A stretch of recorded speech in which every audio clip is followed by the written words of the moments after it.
I think this is going to be. Does it work? Yeah. No, I cannot. Now the mouse failed, huh? So over the in recent years, I've worked on different projects, but now in more recent times, I've shown a great interest in developing hydrogen as a means of transporting energy and storing energy, because in particular, using renewable energy, you can generate a lot of hydrogen, basically dissolving water, H2O. You can create a lot of hydrogen, and then you can store hydrogen, and whenever you want to generate energy, you can convert that back into water and produce a lot of energy. So my presentation is on the proliferation of fuel cell electric vehicles on coordinated operation of hydrogen integrated urban transportation and renewable energy-based power distribution network. So in a sense here, what we are promoting is the fact that you can generate a lot of hydrogen, and the hydrogen could be transported using trucks. So the question is, where are the best places to store them so that you can use hydrogen using existing transportation network? And also you can have hydrogen refueling stations, and then cars could go there to get hydrogen. And then the question is, where is the best place, or where are the best places to locate those hydrogen refueling stations? So, recording in progress. Okay. So let me just start my presentation with some very boilerplate information. First one, I guess there is a sort of a feedback. I want to point out that use of hydrogen is not anything new. Back about 50 years ago, man used hydrogen in Apollo 11, which basically landed in the moon. And it was, they used fuel cell for generating energy within the Apollo 11 and also for producing water. And also these days, as you know, a lot of space explorations, they use hydrogen as a fuel. So use of hydrogen for transportation and also for producing energy is nothing new. Industry has used hydrogen for decades by commercializing a wide range of technologies that in order to produce, deliver, store, and utilize hydrogen. Also, hydrogen, interestingly, hydrogen is the lightest chemical component. As you know, H is only one. So it's really light. And correspondingly, you can store a lot of it. And that's why it's being used for a lot of applications like going to the space.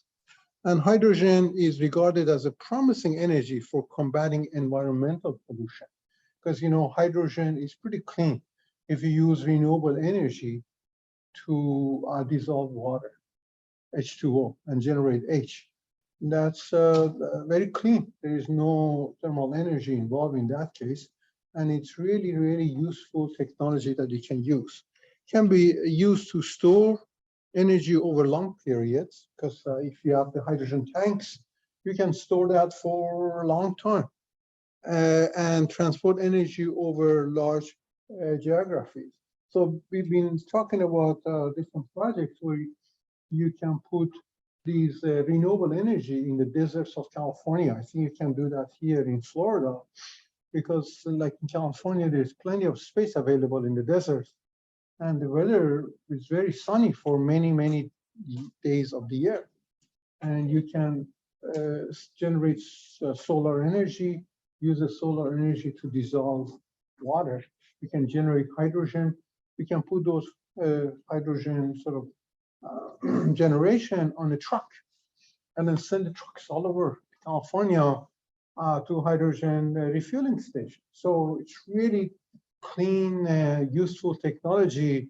And as you know, hydrogen fuel cell, basically the fuel cell cars have started showing up in California. You can buy a fuel cell car. It's not available anywhere else in the United States, it's primarily in California because price is still high. But you can buy a fuel cell car manufactured by Honda or Toyota. Some of these, like imported cars have started using that. So hydrogen economy is an economy that relies on hydrogen as a commercial fuel that will deliver a substantial fraction of energy in services. So hydrogen economy by itself has taken over as a very prominent sector of the economy where you generate, everything that you do is based on hydrogen. It's called hydrogen economy. So I want to give you a perspective as to this, I said renewable energy, on where we are. This figure shows the progression in the state of California because I use that. So the sort of a brown area shows the progression of the renewables. And as you look at it, we are getting a lot more renewable energy development in the California area. And then you can use that. If you have storage available, you can actually really utilize this availability of the sun and combat that, the sort of what's called the duck curve. This curve is used in numerous publications. It's called a duck curve because it looks like a duck. And the purpose of that is, see, this shows the use of thermal energy. So during the day, these are the middays. During the day, the use of thermal energy is very low because you've got a lot of solar. But then what will happen is that at night when the sun is not shining, the use of thermal energy goes up a lot. And power generation cannot really handle so much fluctuation because here you're using a lot less, and then at night you're using a lot more. And what it means is that the electric power industry would have to utilize all the all the thermal energy that it needs, because at night when the sun is not shining, they have to utilize all the thermal energy to generate power. So imagine if you can use a lot of this sort of energy using hydrogen. So a lot of hydrogen could be used, let's say in the form of fuel cell, then you can manage this system a lot better. So during the day, when you have got so much solar available, as you see, the use of thermal is very low. So if you can use a lot of that solar is available during the day, generate a lot of hydrogen, and then use at night this hydrogen to generate energy, maybe you don't have to have this peak that you have here. Also, the problem with the solar energy is that you see a lot of fluctuation. In the case of a duck curve, see, this is the daily solar. As you see, it's fluctuating a lot because it's a cloudy day. So when you've got so much cloudy day, this solar energy fluctuates quite a bit. That has an impact on the duck curve. And also, when you have a lot of solar during the day, and it's turned out to be a cloudy day, it impacts the voltage at the end of the feeder.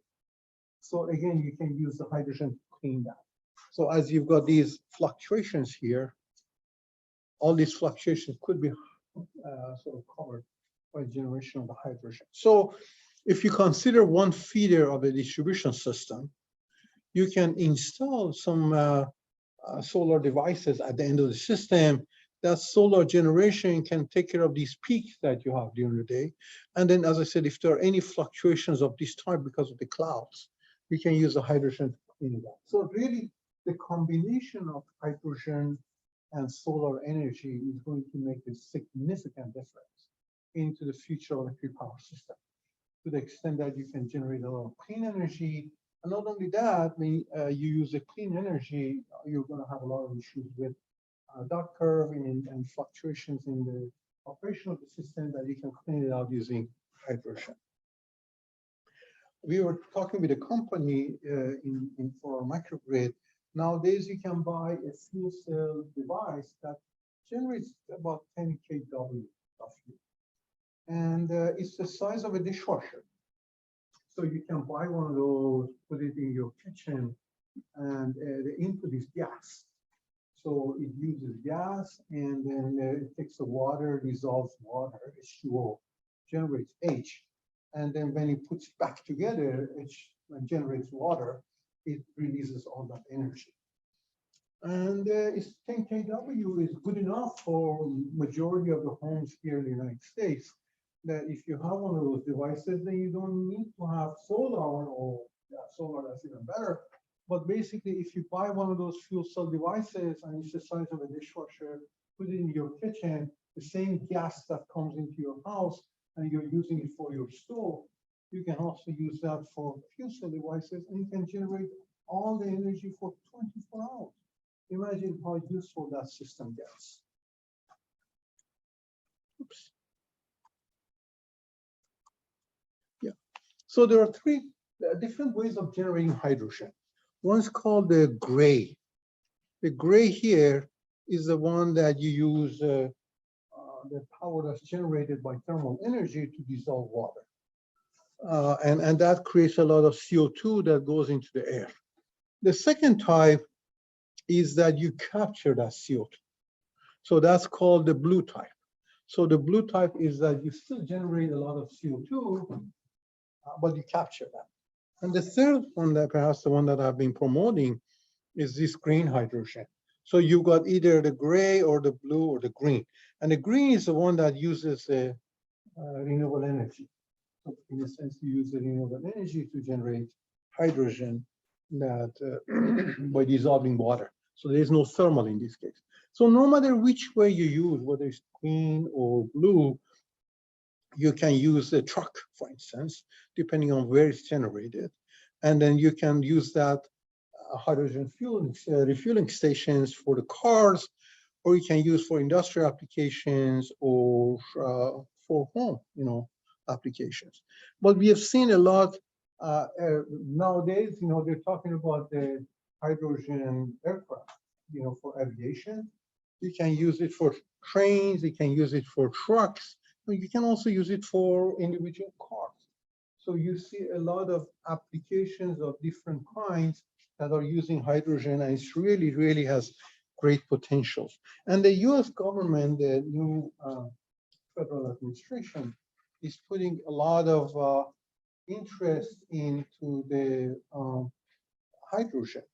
In fact, there are a number of funding agencies that are looking into hydrogen. And the reason federal government is interested in hydrogen is that they want to somehow work with the oil companies, with the gas companies, because gas companies, mostly the ones in California and Texas, are not very happy with the fact that the country is shifting toward EVs, electric vehicles, fuel cell cars, because they won't sell their gas, they won't sell their oil. So what the government has done is that the government has promoted the use of gas for generating hydrogen, as you see, like number 1 or number 2 option, either gray or blue, in order to keep the gas companies or the oil companies happy with that. So this blue hydrogen that I talked about, the blue hydrogen is the second one. Basically, what you do is that you use the methane, which is gas, and then you use the water and you generate hydrogen.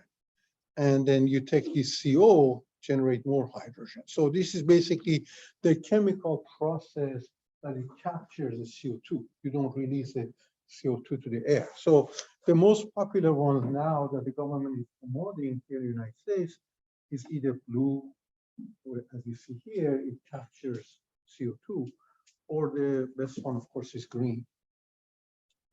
So this is the green technology, basically, where you use a lot of renewable energy, and then you basically dissolve the water that comes in, and then you generate hydrogen. So hydrogen is generated, and then you can store this hydrogen.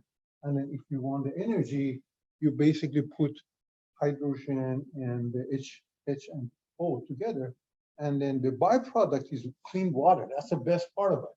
That when you generate energy, you also get a very clean water along with that. So for countries, let's say in the Middle East and other parts of the world where water is an issue, availability of the clean water, this technology not only generates, like if you go to one of the countries in the Middle East that they have a lot of deserts, they can generate hydrogen, and then when they put hydrogen and oxygen together, they can generate water and energy at the same time using a very clean technology. So really great application. So the potential of the solar energy with the total available surface power is about 85,000 terawatts. That's what they have estimated. And right now we're only generating about 15 terawatts. Imagine what the difference is, how much potential is available that we are not using it. So if you generate all that solar and then use some of that to generate hydrogen, you can also use that all the solar, let's say at night when the sun is not shining. So in a sense, coordination between the renewable energy that you see here and the hydrogen can generate energy 24 hours a day for many of the countries in the world that don't have that. I don't know if I don't have this. I don't think I do have the slides here, but I do have a slide that shows that if you look at the map of the world, different regions, different continents. One of the continents in the world where per capita use of energy is very low is Central and the lower part of Africa. Basically, the usage of electricity is very low in those that part of the world. And yet, if you look at the availability of the sun and the potential for solar power, the central and the southern part of Africa are some of the richest parts of the world as far as being able to generate solar power. So in a sense, using this technology in those regions, you can generate a lot of energy and use water that would be available to generate hydrogen and then use that hydrogen at night. So using this technology can really help many people in many parts of the world that are deprived of using that energy that should be available to all of us. Also, you can use the hydrogen for microgrid. Professor Mohammad pointed out that we use microgrid at our university. Your use of hydrogen, this is the case for stationary, this is not for sort of mobility, but in the case of a microgrid, basically isolated systems. It could be in a village, for instance, in one of the developing countries. You can have solar, and the solar can generate hydrogen, but also in developed countries, you can have these technologies. You know, I do a lot of work in Puerto Rico, and always the issue there as far as continuity of the power supply when they have resilience issue. And then they're moving more and more toward building distributed systems in a form of microgrid. And then if we could sort of pen those with the hydrogen, that would be a really good applications for utilizing available energy and then make sure that those guys have power. So in this case, we are primarily talking about the backup power, and hydrogen can be used in buildings, which estimated 40% of the US homes currently use natural gas, and then provide these energy as a backup for even for data centers. As you know, for instance, data centers use a lot of energy in the United States. And if you can somehow, and the interesting part is that all the servers, you know, these computers that you use, they're DC. The server itself, the computer itself is DC. That's why you have to have that adapter. Because what it does, the adapter, is that it takes the AC power coming from the wall. Where the DC, because computers are DC. All the data centers, large servers are DC. And so you can generate all the solar power on the roof of the building with a DC power. In fact, we have a DC building in our campus. So you can generate all the solar DC on the roof and then just use DC and then supply all the servers. And then that will save a lot of energy because right now, many of these servers, if you go to a data center, they use a lot of energy. And a lot of it is for cooling purposes because you have to convert that AC power that comes from the grid to DC for the use of these servers. And then that generates a lot of heat. And that's why they use significant energy to cool that center.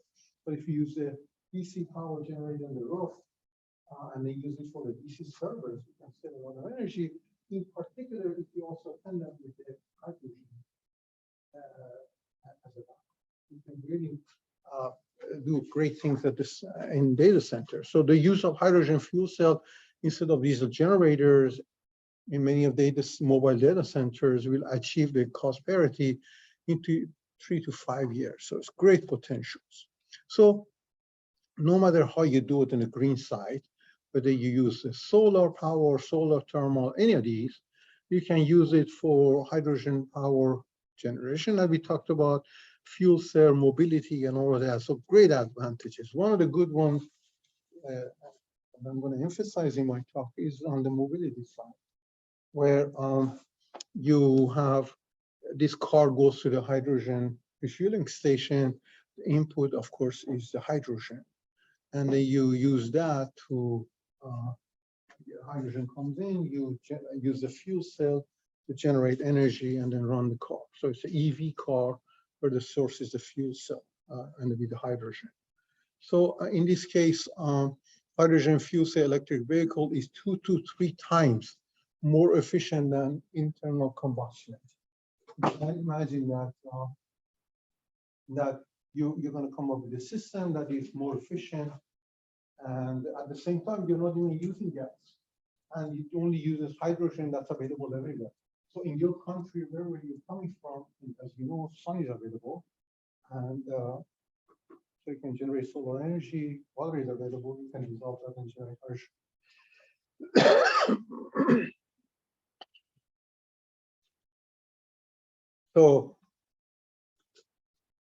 So hydrogen used as a vehicle fuel completely eliminates the emission. That's a great part of it. So no more NOx, no more SOx, all of that goes away. So for comparison, I added this figure. If you compare the 3 different models, the first one is the one that you basically run a combustion engine. So here you're basically, if you drive your regular car right now, the one that uses gas, you go to the gas station, you buy gas, and you run your car. That's the worst option as far as generating emission. It generates a ton of CO2, NOx's, and all of that. The second option is that you use the EV, but you still charge it from the grid. So in this case, the power plant is running a lot of, let's say, coal or other types of, emission type of fuel, and then generate electricity and you charge your car. So as you see here, the CO2 level has dropped. However, you're still generating some because the power plant is using emission type. The best one, of course, is that you charge your car using renewable energy. So in this case, you use the renewable energy, you generate all the electricity, and the electricity is charging the car. So that's the essence of fuel cell. That go with the third option, where basically you use the solar, and then you generate a lot of hydrogen, and then you run the car. So in this case, hydrogen fuel electric cars charged with renewable energy will not produce any carbon emission when the car is operating. Now, talking a little more about this sort of a hydrogen fuel electric cars, basically the fuel cell car, there are different applications. One application that we promote quite a bit is the V2G. Now, of course, the question is how sort of close is this subject of V2G, vehicle to grid, but it's coming because nowadays Tesla is looking into and already produced cars that do have the capability. So what is V2G? If you look at the car, about 96% of the time, the car is sitting somewhere. It's sitting in a parking lot at the place of work, or it's sitting at home. It's only 4% of the time that you really drive the car. So for that 96% of the time, on the average, that the car is parked, if the car is plugged into the grid, the aggregated level of the energy that's available to the grid is going to be immense. So that could be used for ancillary services.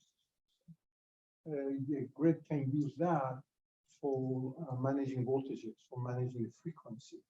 And then as necessary, they can put the energy back. It's called the V2G.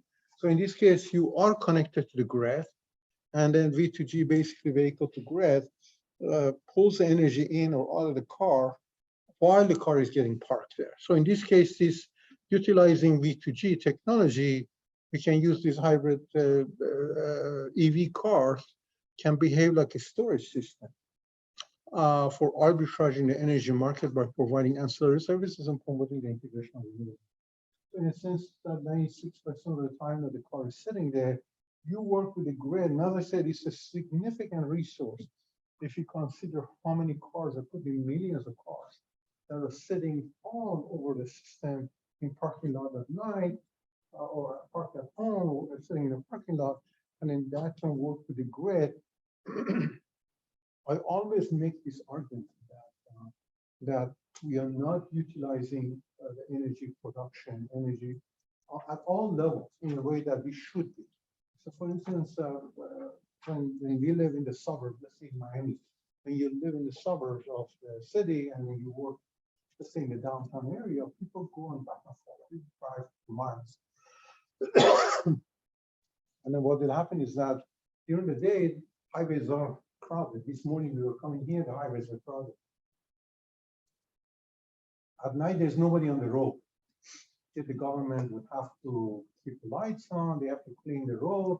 If you live in a place where I do in Chicago, they have to clean the snow in the wintertime. So at night, the government has to clean, but there's nobody on the road. So they keep building more highways because population goes up. People are buying more cars.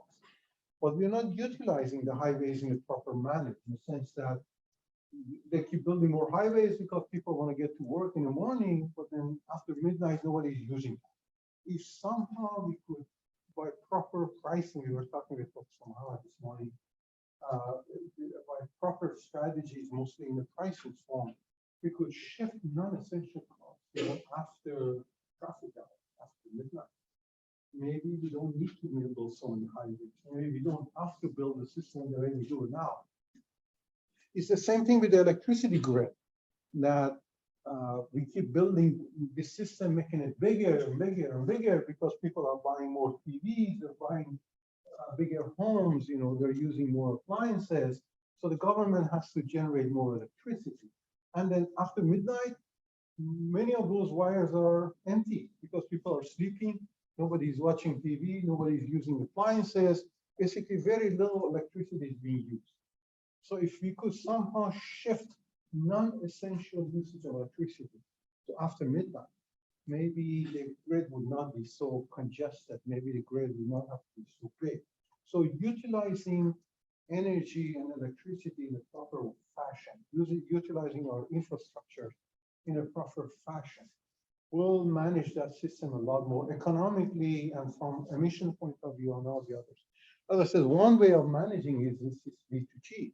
That during the hours where the car, let's say at night when you're sleeping, if the car is plugged into the grid, then the people who are managing the grid can utilize all that energy rather than generating from other resources, rather than building more grid, and then manage the system in a more comprehensive fashion.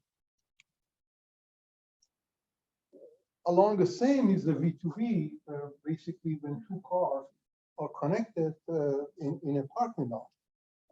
Then if one car needs to leave right away, rather than pulling all that energy from the grid, if there is another car parked at the same lot, and that car has a lot of energy available, yet they're not using it, maybe that power could be supplied from A to B. And then once the driver leaves, the driver B drives away, once the prices drop or once the grid is more manageable, you can charge car A.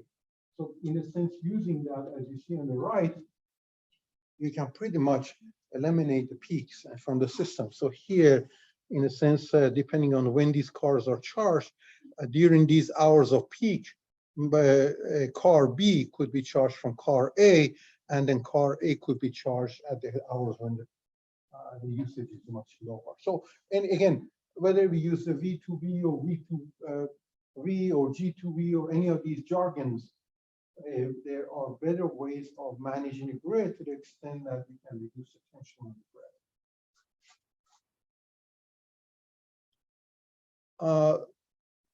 One element of this sort of hydrogen issue is the hydrogen refueling station. So there are two ways, as I pointed out here, there are two ways of managing these hydrogen refueling stations, or HRS. One is the on-site generation. So you generate energy right at this refueling station. So when you put the solar there, and then the solar basically dissolve the water right there, and that's how you generate hydrogen. The second type is that you generate the hydrogen elsewhere. As I said, like in the case of California, if you generate a lot of hydrogen in the desert, and you put it in a truck and bring it to the refueling station. So, or it could be a combination of two, where you generate some locally and then some remotely, and then bring it here. So no matter which you do, yeah, this issue of refueling station gets to be very important on the planning side, where you put them. And once you within the transportation hierarchy, and once you decide that, how do you generate hydrogen within the station? That's really interesting. In a sense, the sort of what I'm promoting here as part of my talk is the coordination between the electricity and transportation.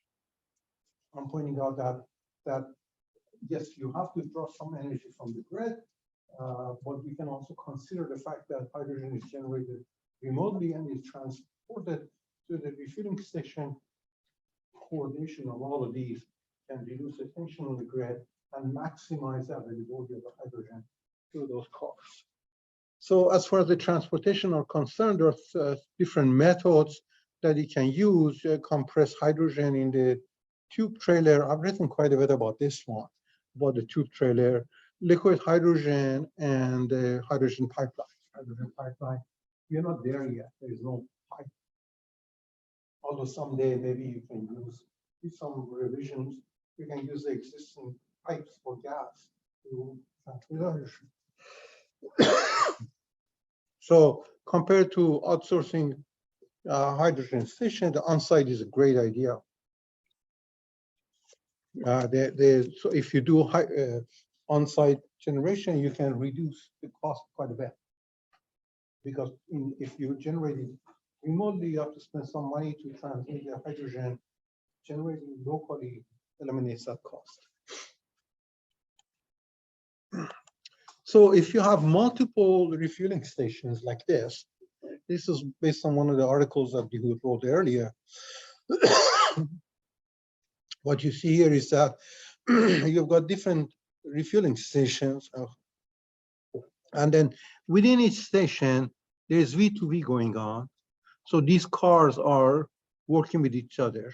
And then after that, you can have coordination between the charging stations. So this charging station, if it has extra hydrogen available or extra power available, we can transmit it to the next one. So these charging stations, refueling stations, can work together using a control center to manage the electricity and the use of hydrogen. As I said, we had a project on this that we looked into the possibility of how much hydrogen you can generate locally and how much hydrogen you can transmit to your neighbor if you have too much, whether it's better to transmit hydrogen or whether it's better to transmit electricity and generate the hydrogen there. All these combinations that are managed through that control center then looks at these. So basically, it's a hierarchical control to the extent that one control is done at this level, and the second level of the control is done at individual car level. And then the third one is done within the charging station. So there are three different ways of doing that in basically the hierarchical control that I talked about. The first one is the model number one, is the one that all the decisions are made by the distribution system operator. So here you have a distribution system operator and you have the transportation operator. Transportation operator decides how these cars are going to be moved around, which charging station they go to, or hydrogen fuel station they go to, whether they go to number one or number two or number three, number four. How do you distribute this to maximize the opportunity for this car to get charged quickly. So that's the job of the this transportation operator. The job of the distribution system operator is to manage the grid in each charging station. How much of that energy that's needed comes from the solar, and how much of that comes from the grid. In model number 2, so this is basically a centralized model, but all the decisions on the electrical side is done by DSO. There's number 2, model 2 is a decentralized model. In the case of a centralized model, you have an aggregator here. So aggregator is coordinating these. It's just working with the DSO as far as managing the electricity grid. So the transportation operator manages the cars. This aggregator here manages the coordination between these refueling stations, and then DSO manages the electricity. Model number 3, which is perhaps the most advanced one, and again, this was a project that we have, is based on the blockchain. So this the number 1 is a centralized, number 2 is decentralized, model number 3 is a distributed. So in the distributed model, which is model number 3, use a blockchain that allows the distributed operation of these charging stations. So really interesting project. We converted that to a product that's coming into the market as far as allowing these charging stations to talk to each other. So here you use the V2V, V2G, G2V, all that stuff. But the essence of it is the coordination between the distribution system operator and the transmission system operator. So it's 3 levels of control. One is the control between these two, where the transmission operator decides where these cars end up. The second level of the control is here. How do these charging stations, refueling stations talk to each other? And the third level of control is between the grid operator and individual chargers. 3 levels of control are done to manage the system. So in all these cases, you've got one electricity part, and then you've got the one transportation side. And these refueling stations or charging stations are the linkage between the two. So the essence of it is to make sure that these charging stations or refueling stations, whichever they call them, are done the job in a most proper manner. Excuse me. So location and sizes of this refueling station in a transportation network should satisfy the demand for charging while simultaneously ensuring the secure operation of the power system.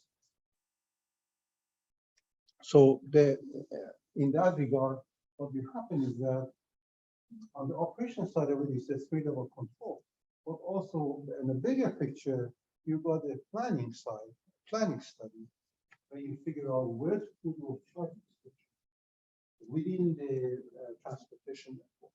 Do we put it in every street? Do we divide it? Where do we plan? And then after that, how would that coordinate with the electricity system and the planning side? Then we come into the operation of this operation of the 3 now. So it's very interesting subject that you can even look into the possibility of planning on the transportation side. So looking into how the road and road capacity and expansions of the roads in coordination to where you put those charging stations could be planned together. Let me skip that. So all we're talking about is a hydrogen integrated. UTN is the urban transportation network. PDN is the power distribution network. So UTN is the transportation and PDN is the power. So the hydrogen integrated coordination between these two. At present time, of course, there is no coordination. There is one authority for the roads. There's another authority for the power system. And what we're talking about is a coordination between the two, bring them together. So they're operated independently right now. And hydrogen prices are basically the coordination. So what we are talking about is that bringing these two together and then determining the right prices in order to come up with the best solution. So this problem that we solved at the three levels, we use the ADMM, basically, which is based on the Lagrangian method. So we use the alternative direction method of multipliers, which is a model of the augmented Lagrangian method on the technical side. Then we have three levels of control. We got the transportation, we got the control within the charging station, and then we have the electricity. So that you have got three different levels, and then we use the ADMM to combine them on the optimization side. So that's where they are. You have got the electricity network. You've got the transportation network with all these refueling stations. And then you've got the charging station in the middle and the coordination between these. So one example here, we use the example of the Sioux City in the United States. And then this was the electricity grid, and that is over the transportation. So here what you see is that the circle ones, the oval ones are the transportation network. These are the transportation network. And then these are the PDN nodes. So the blue ones are for the electrical. And then the greens are the refueling stations. So you've got the three levels. You've got the transportation network, you've got the electrical network, and you've got the charging refueling station. So we looked into three different examples. Example number one was that all the cars are basically used gasoline. GB stands for gasoline. So there's no hydrogen, there's no coordination, nothing. 100% gasoline. Case number two, we said there are 80% of the cars are fuel cell, 20% are gasoline. However, there is no coordination, independent of coordination.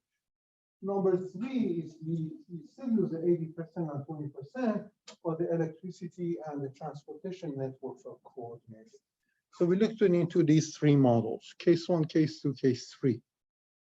This was the result. Case number one, all gasoline. We can see how much carbon emission we generate. I'm just talking about carbon in this case. This is case number two, where you use some fuel cell car, but again, there is no coordination with the transportation. The best model in this case was number three, where, as you see here, we are doing the coordination and we get the best results. So, and then here you can see like impacts on the other components as well, like how much on the main grid, on the gasoline vehicles and all that, but I just emphasized the model on the overall emission, and that shows significantly a significant reduction on the level of emission when we go to case number three, which is a coordination between the transportation and the electrical network. Also, this case shows the case where the blue line shows the charges for the refueling, this line. And it shows that as you're dropping the refueling, case number three gives you the best results. In a sense, the choice for case number two drops quite a bit. Again, this is an example that shows how the coordination between the two can help. Sorry, I'm losing my voice. This is another case where we are comparing case two and case three on the impact on the electrical side of the system. And then it shows the impact on the voltages. These are the voltages throughout the system. And as you see in case number two, where there is no coordination, voltages go to some extreme, on both on the lower side and the higher side. That extreme cases go away in case number three. This is all case number three. And as you see, the voltages are harmonized. These are the extreme values of the voltages. In case number two, we see some extreme cases. Case number three, that goes away. So in a sense, not only are we improving the system as far as emission is concerned, this example shows to what extent you enhance the operation of the electricity grid by utilizing these devices, sometimes for V2G. Also, this is an example that shows the congestion on the transportation network. So this is case number 2. Case number 3 is the brown, and it shows that the number 2 has a significant level of congestion. And to some extent, this congestion drops when we use case number 3. So let me just conclude. How much time do we have, Professor? 7 minutes? Okay. So what is the conclusion here? Conclusion is that, first of all, you have to coordinate electricity and transportation. You cannot solve the problem as two independent. The second conclusion is that hydrogen is a way of the future. We are going to have a hydrogen economy because we cannot, as human beings, continue using fuel cells, but we need to save this planet for the future next generation and generation after. A good example of what you're doing to this planet is what all the hurricanes that you have sometimes in your state. And it's getting longer and it's getting more frequent because the water in the ocean is getting warmer. And then it mixes with the cold weather coming from the north, creates a turbulence. And because the water is getting warmer, the ocean water, the probability of these hurricanes is almost. So we need to find a way to reduce the level of emission in the atmosphere. Of course, utilizing hydrogen is a good way of doing that. And in particular, if you can generate that hydrogen using all the solar energy. So we've got a lot of solar available. You go to the deserts, you can put as much solar as you need, and all that whole thing. And then all that can generate a lot of solar energy using PV and already concentrated solar. And then use that solar to generate hydrogen. So hydrogen is a way of the future. Coordination between electricity and transportation is a way of the future. And very soon, I believe, here in the United States, and other parts of the world, we're going to get rid of all these combustion vehicles. We're going to switch to either pure EV or hydrogen fuel cell type of EV. But you're going to see many advantages in utilizing hydrogen, and the future is very bright for the economy. So I have some boilerplate sort of conclusion that considering environmental crisis and climate change mandates, additional international organizations, governments are paying attention to carbon and all of that. You can read this for yourself, but I just talked about this. Hope you enjoyed the presentation.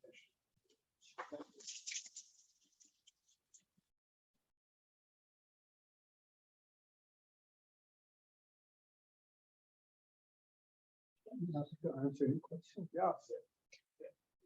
You mentioned hydrogen as one of the storage version of storage that could be factored for heat.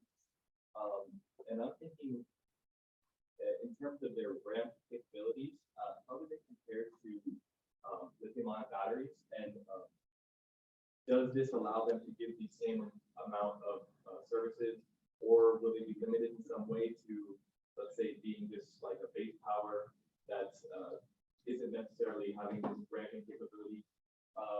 And then the last one was, yeah, I think that's it. Well, let me put it this way. First of all, you should not put all your application on that. So, good for lithium, good for hydrogen. Yes, sorry. Then I did actually have here the feasibility of hydrogen plus battery. Right. So hybrid is the best. In the sense that you should not only rely on hydrogen, you should not only rely on lithium-ion. The problem with lithium-ion, as we know, is that there is a confined level, there's a limited level of lithium in the world. There is no level So we can use all the available thermal energy, all the oil and gas that we have available, to dissolve all the water that we have, generate all the hydrogen that we need. So hydrogen is a lot of hydrogen is needed. The other thing is that hydrogen is very light. You know, as you know, remember from your chemistry courses, H is only one. So it's really, really light. And that's why they usually use the space for storage. So each cars could be even lighter. Most of the weight of the fuel. So the fact that I can use a fuel cell and buy it and put it in the kitchen house, it generates all the energy that we want. At some point in the middle, if people need it, we will sell some of that. Great feature. We should do it for stationary purposes, for mobility, and industrial application. I think what we see in hydrogen is just a big. Hydrogen has great potential because it's readily available, water is available, and you can also generate hydrogen. You combine it with the oxygen, that's all the energy that you want, and the iron, the water, clean water.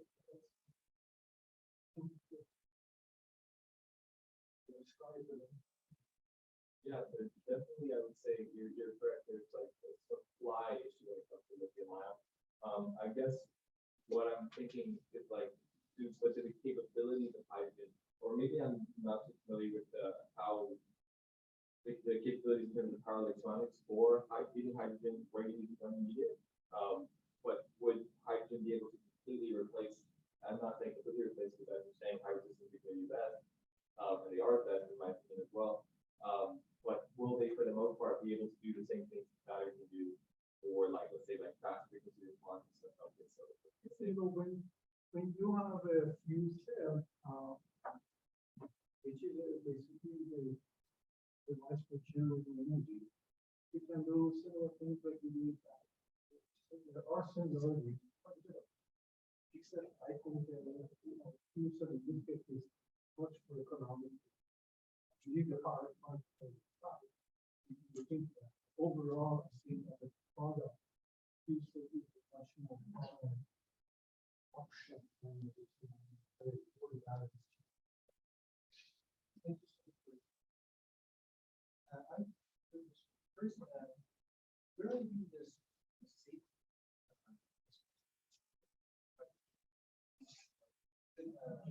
Concern nowadays with hydrogen is a combustible element. But yeah.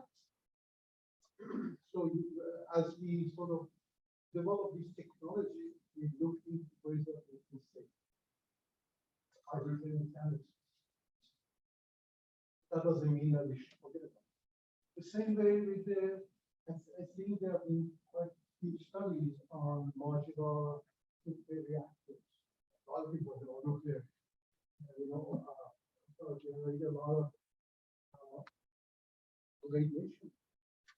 The United States Navy has used modular reactors for the submarines for decades. It's been very safe.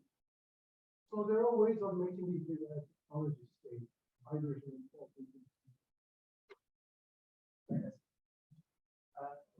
Slide 16. This is really this is a launch. This how do you market launch between the price situation? You could have you may have this is like that.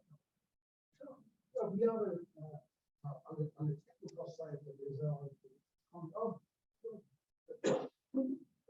Blockchain itself doesn't really do much. Blockchain basically allows a safe, secure transformation of the technology.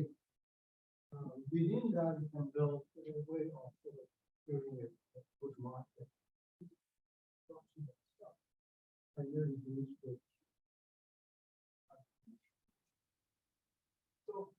look at some of the work that they've done, so we talked about how you can do this option. The main purpose of this option was to ensure that we get a transfer the city to the charge station. And one is sending, one is buying all the data and another is what the staff is telling us to do. This is, you can do it without much. And you just say, they need a follow type of game technology, it's the same thing. The reason blockchain stands out is the fact that it makes it easier to In relation to other energy sources, we say it's cost of large scale. Cost of large scale. saying it. In relation to other energy sources, what we say is the cost of more large scale implementation, like converting more energy.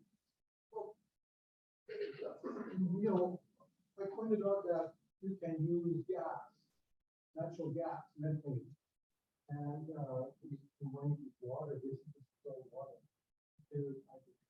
So in that respect, gas is really available. Water is available. Other source of generation would be other technology.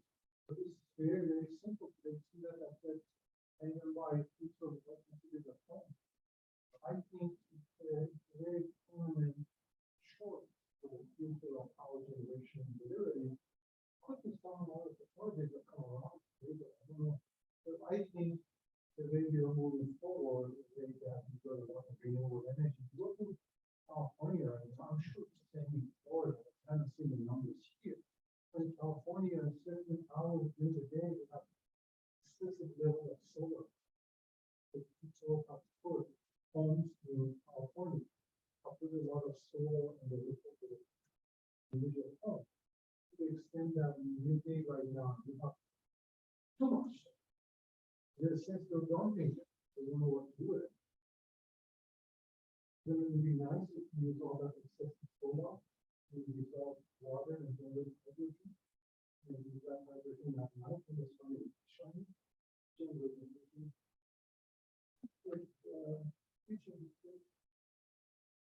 I know it may be responsible, but when the technology. Thank you, Professor, for your presentation.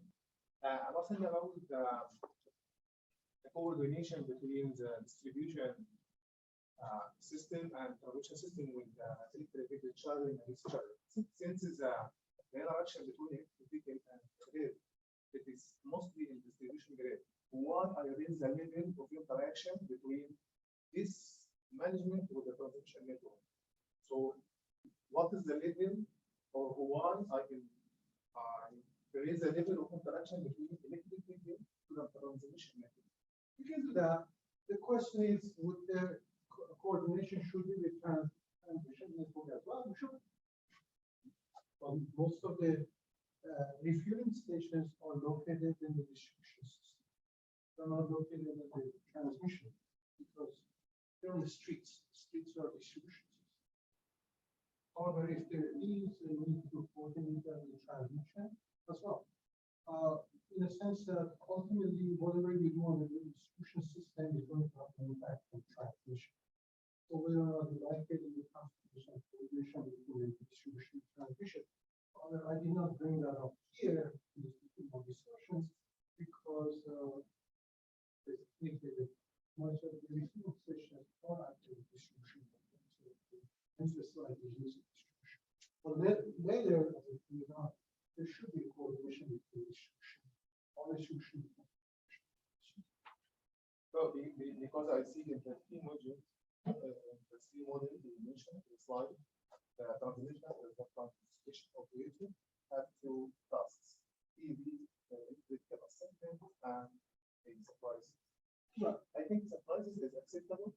We manage between the transmission and distribution, but the EV assignment, I think it is related to the distribution more than the transmission.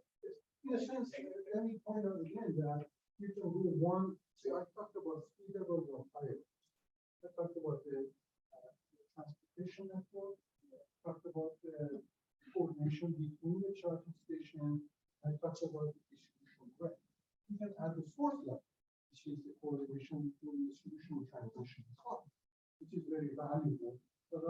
didn't want to talk about that here, because it would make the matter very complex.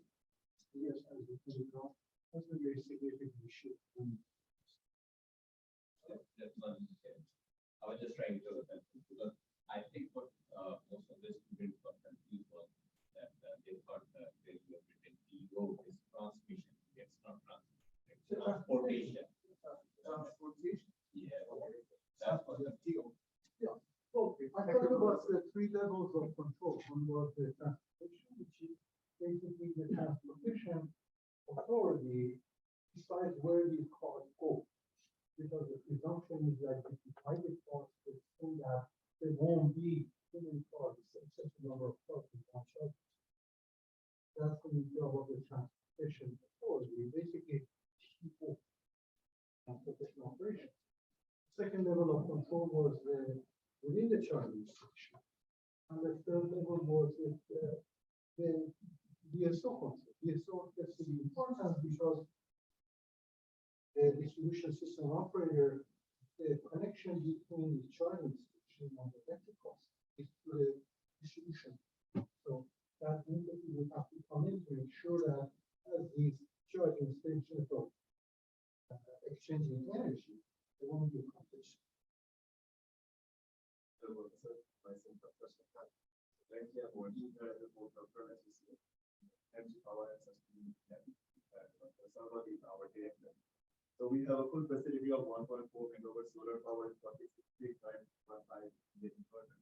Now we are also working on electric vehicle and hydrogen. So you want to augment our work to B2B facility. So what can be the steps taken? So we can augment our work to B2B electric vehicle charging. So this is a new thing you have mentioned in the study that B2B. So I pointed out that those issues will be giving one charging. So in the hierarchy that we have, the transportation operation, the distribution operation, and in the middle, which is for reaching the charging station and the new one. That's really what we should do. That's something that's done inside one charging station. So there was one figure that would show. Professor Mohammad, I'm sorry.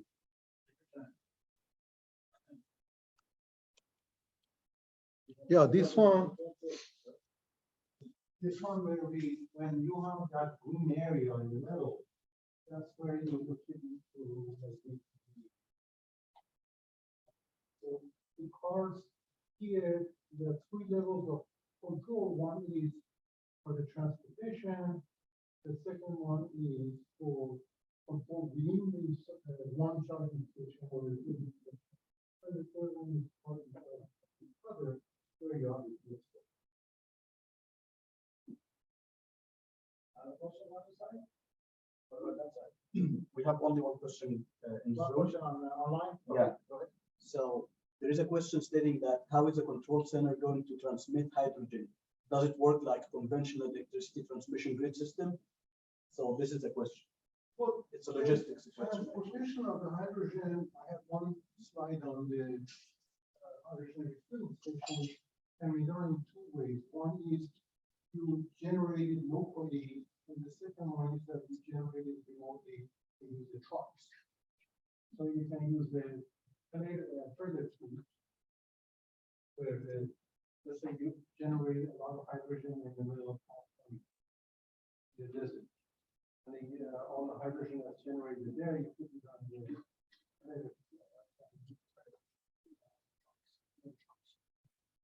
It could be a combination. And then also hydrogen attaches itself to it. Right.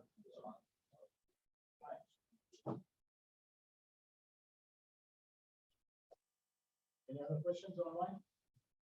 Any other questions from anybody here? No? Anyway, before I close, let me point out that I think hydrogen has a very bright. We as engineers have not looked into hydrogen. As I said 50 years ago, as a user, 50 years we have not done sufficient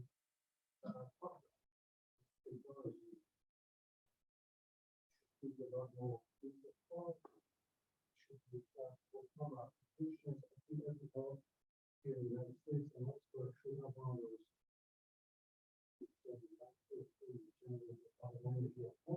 We don't even have to worry about solar, we don't have to worry about finding the idea. 24 hours. As long as the gas is flowing and water is there, you generate hydrogen. You can generate energy from it. And you can sell the remaining part of the factory there. If you have solar, all the best, all the better. And you could coordinate between the solar and gas, hydrogen generation, and lithium ion, all of that. I think you just start. Second, just one more question, which is there's obviously greater integration of hydrogen on a larger scale. So what do you personally think the big stuff is, and what do you think some of researchers now should be looking at to make something less hard to overcome? On the hydrogen side, Yes. I think the prices have to drop. No question is, as Professor Mohammad said, there's still a little price technologies. Of course, it's a chicken and egg. Like the first generation of the cell phone devices came into market, they called it iPhone. They're expensive. But the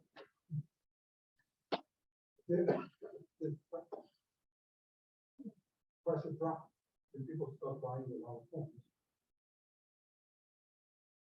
Sorry, that's right. I'm not used to good weather then. So, I think price is a main issue.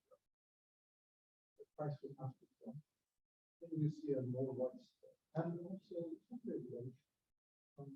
We always, I see as engineers, we talk about over regulatory issues here we have prevent engineers from learning about it. Here's the example of it. Cell phone, when the first generation of the wireless phones came around, those were the days of the many remember. They can used to say, we really don't need, why do you need this wireless technology? What's wrong with the lamp? What's wrong with the desk? Look what happens. You use your cell phone, you can find direction, you can send photos to your friends, you can basically call anybody in the world from its room. And it's the beginning. We'll see many more adventures and new technologies that come along in the communication industry. It's the same thing in our field. I'll point out that the reason it changed is because the US government changed the definition.